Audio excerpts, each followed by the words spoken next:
should the L, G, and B be separated from the T? That's a growing sentiment I'm seeing online, and it's I find it very hilarious.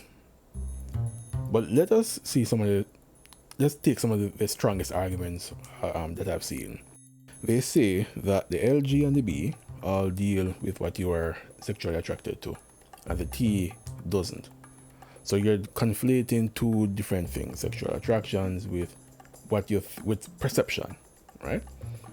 I also see saying that the LG and the Bs aren't infecting or aren't targeting children like the Ts. The L, the Gs, and the Bs also don't result in long-term in sterility. They also mention that the L, the Gs, and the Bs don't have that high of a suicide rate as the Ts. So this is why I'm seeing some people who support one part of the alphabet say that they shouldn't support this last letter. So here's my question to those people. Should the the G's, the B's, should they be conflated with black people or women? Because a few decades ago, that is the exact same tactic that was used. They conflated the lack of acceptance for the alphabet with the racism that were against black people, and they fooled all of you with that comparison. You see, in that case, they were saying because the L, the G's, and the B's are still about what you are sexually attracted to. The black depends, or Asian, I guess. So in terms of racism, it depends on your skin complexion, your pigmentation. These two have nothing to do with one another. But that was the tactic. That was the philosophy that you guys endorsed and supported. So when the T's come and say, well, we are being marginalized just like the LGs and B's were, they are using the exact same tactic that you guys use in order to conflate skin pigmentation and sexual attraction. My thing with this whole alphabet business, as far as behavior goes, I have a very simple philosophy.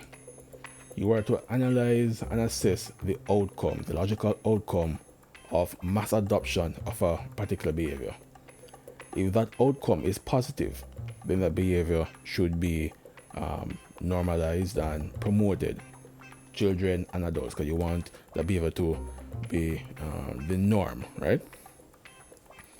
If you analyze the outcome of a behavior and that outcome is negative or detrimental, then that behavior should not be normalized.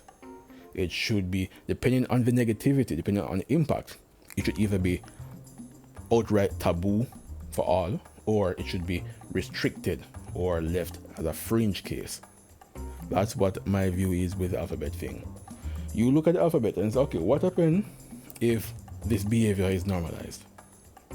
Well, there's a metric known as replacement fertility. And in developed countries, it is about 2.1 births per woman.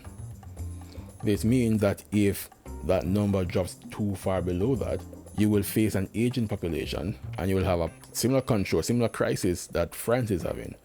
Because one of the reasons why France has to raise their retirement age is they simply don't have enough young people to replace old people. And so all your social benefits, your retirement benefits, will get screwed up because they don't have enough people entering the workforce to replace you, so you have to work longer.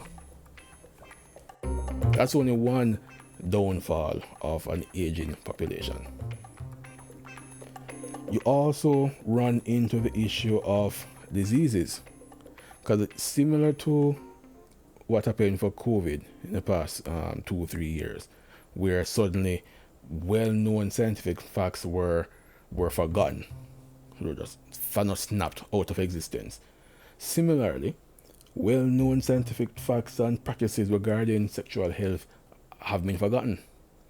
When I was a child, we were told, or the idea is we were to know what bad, or the consequences of bad sexual behavior, and then avoid those bad sexual behaviors.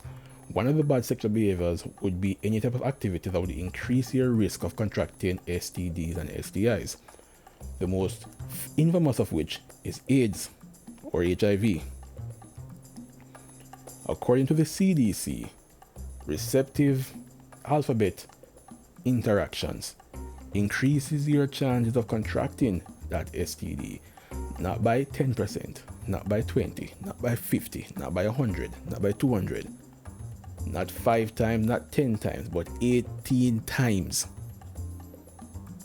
So you are 18 times more likely to contract HIV through receptive alphabet interaction rather than regular normal interaction, intimate interaction.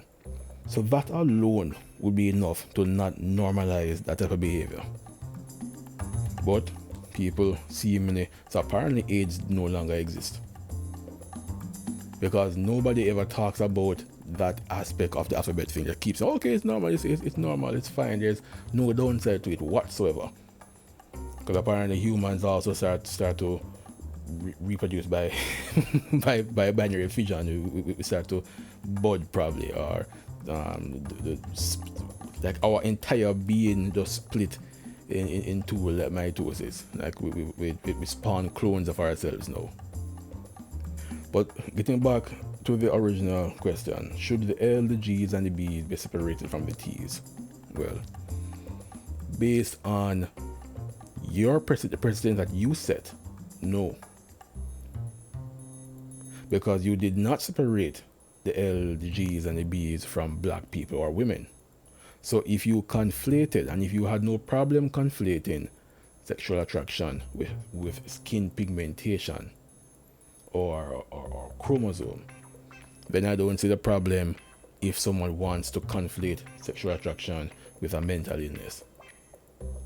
If you are saying that sexual attraction is different from a mental illness, which I agree, we then need to look back at the reasoning behind normalizing this thing in the first place, because it was normalized, or the Trojan horse, if you will, what was used by conflating sexual attraction with skin pigmentation and chromosomal makeup. So what I would want is a bit of consistency.